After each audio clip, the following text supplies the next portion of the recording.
दोस्तों पूरी दुनिया में इस वक्त सबसे बड़ा इशू है यूक्रेन रशिया कॉन्फ्लिक्ट। जिस वक्त मैं ये वीडियो बना रहा हूं उस वक्त the war has already started और चांसेस ये हैं कि in the next few days Ukraine का जो कैपिटल है Kyiv it will fall in the hands of Russia. आज की वीडियो में मैं आपको बहुत ही सादा और सिंपल जबान में इस कॉन्फ्लिक्ट को समझा दूंगा।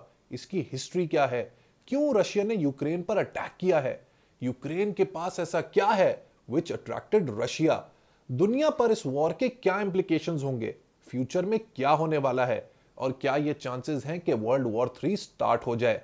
सो मेरे साथ बने रहिए और चैनल को सब्सक्राइब करना और बेल आइकन दबाना मत भूलिए। Let's be back.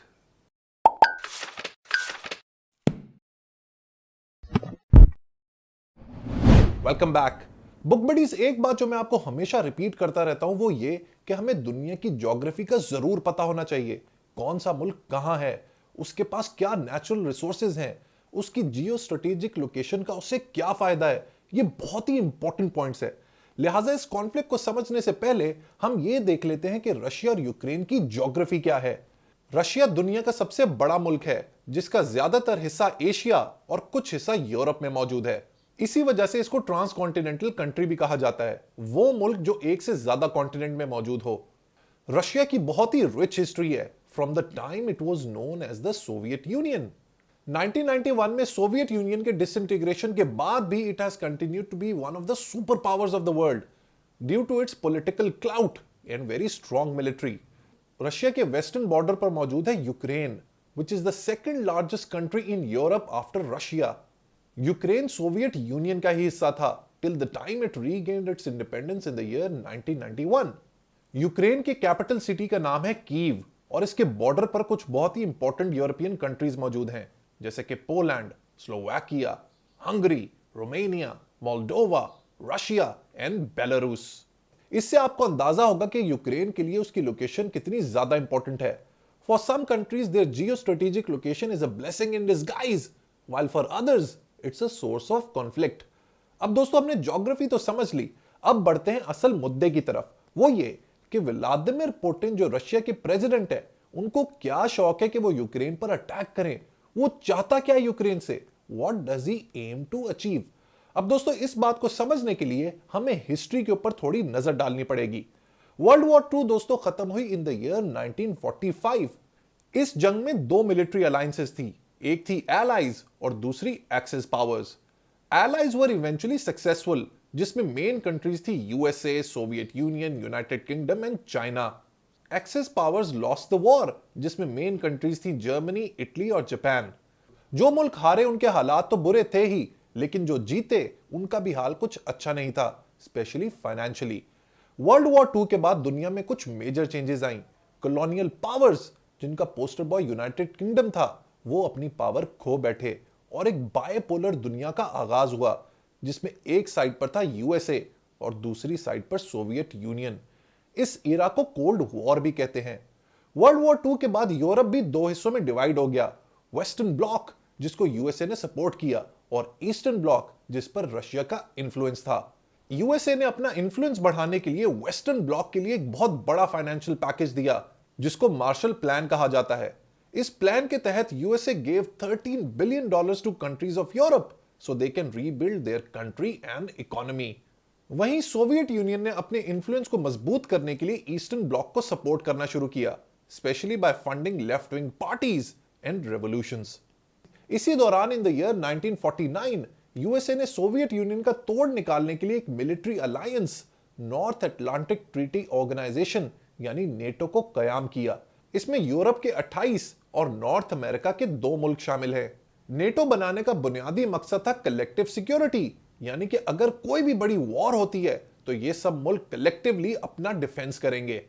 अब हुआ कुछ यूं कि नेटो का आगाज हुआ 12 मुल्कों से जो आज 30 मुल्कों तक पहुंच गया है जिसमें मेजॉरिटी यूरोपियन कंट्रीज है। यूक्रेन वो मुल्क है जिसने नेटो के अंदर अपनी अर्जी, अपनी एप्लीकेशन डाली हुई है कि हमें भी एक्सेप्ट करो। इनफैक्ट नेटो यूक्रेन को एज एस्पायरिंग मेंबर आइडेंटिफाई भी करता है।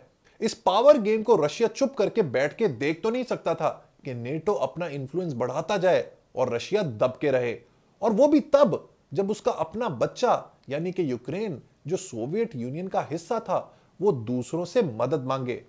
By the way, back in the year 1994 Ukraine और रशिया के दरमियान एक मुआहदा हुआ था जिसको बुदापेस्ट अग्रीमेंट कहते हैं।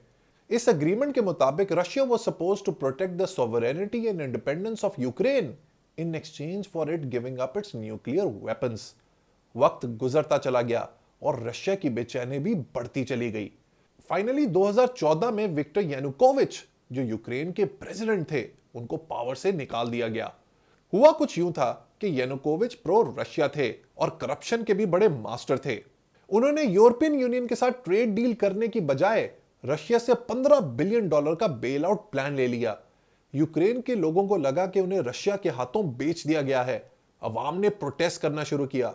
वेस्टर्न पावर्स ने यूक्रेन की अवाम को बैक किया और फाइनली फरवरी 2014 में यानुकोविच की छुट्टी हो गई। अब रशिया बैठ के अपना तमाशा बनता तो देख नहीं सकता था, लिहाजा उसने 2014 में ही क्रीमिया, जो यूक्रेन का एक पेनिनसुला है, उसको अटैक किया और अनेक्स किया। क्रीमिया या Crimea back in the day was also part of Soviet Union and was transferred by Russia SSR to Ukraine SSR in the year 1954। 2014 में ही क्राइमिया में रेफरेंडम हुआ and it decided that it will join Russia. Putin के लिए यह एक बहुत बड़ी कामयाबी थी, लेकिन ताकत का नशा रुकने थोड़ी देता है। क्राइमिया के बाद रशिया ने ईस्टर्न यूक्रेन के दो इलाके डोनेस्क और लुहांस्क में भी सेपरेटिस्ट मूवमेंट को मिलिटरीली सपोर्ट करना शुरू किया। ईस्टर्न यूक्रेन के ये दो इलाके आर प्रो रशियन, ये जबान भी रशियन ही बोलते हैं और पसंद भी रशिया को ही करते हैं। पिछले 8 सालों में यहां पर मिन्स्क अग्रीमेंट के तहत सीज फायर तो हुआ है, पर इस कॉन्फ्लिक्ट की वजह से 14,000 लोगों की डेथ भी हो चुकी है। व्लादिमीर पुतिन का मानना है कि यूक्रेन में एक नियो नाजी गवर्नमेंट है जो वहां पर मॉडर्न स्टाइल का फैशिज्म फैलाना चाहती है और ये मेरी रिस्पॉन्सिबिलिटी है कि मैं यूक्रेन के लोगों को इससे बचाऊं। वहीं यूक्रेन की जो गवर्नमेंट है वो अपने मौकफ पर कायम है। उसका जो प्रेसिडेंट है ज़ेलेंस्की, वो मॉडर्न डे जॉर्ज वॉशिंगटन बनता जा रहा है। ही इज वेरी करेजियस और वो अपने लोगों के साथ खड़ा हुआ है।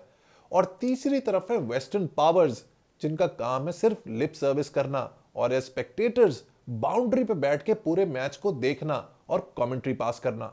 गेम सारी पावर, इन्फ्लुएंस और लैंड की ही है, जो पिछले हजारों सालों से चलती हुई आ रही है।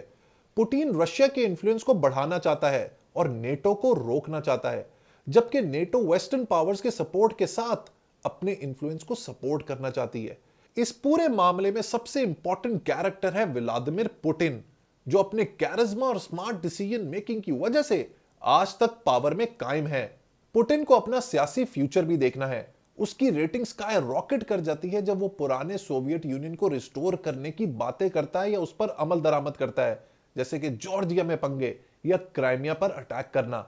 अब सवाल यह है कि what does the future hold, मुस्तकबिल में क्या होने वाला है।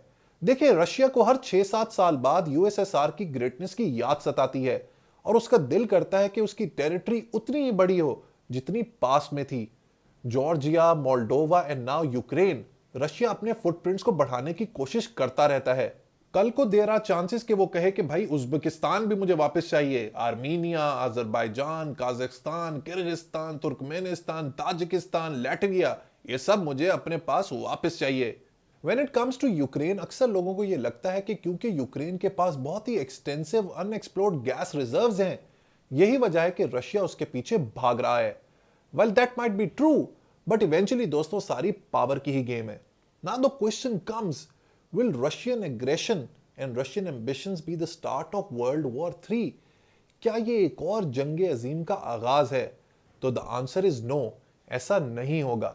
वो इसलिए दोस्तों कि इस दफा जंग जो है, वर्ल्ड वॉर 3 अगर हुई तो टैंकों और तोपों से नहीं बल्कि न्यूक्लियर वेपन से लड़ी जाएगी, and that will be the end of the world.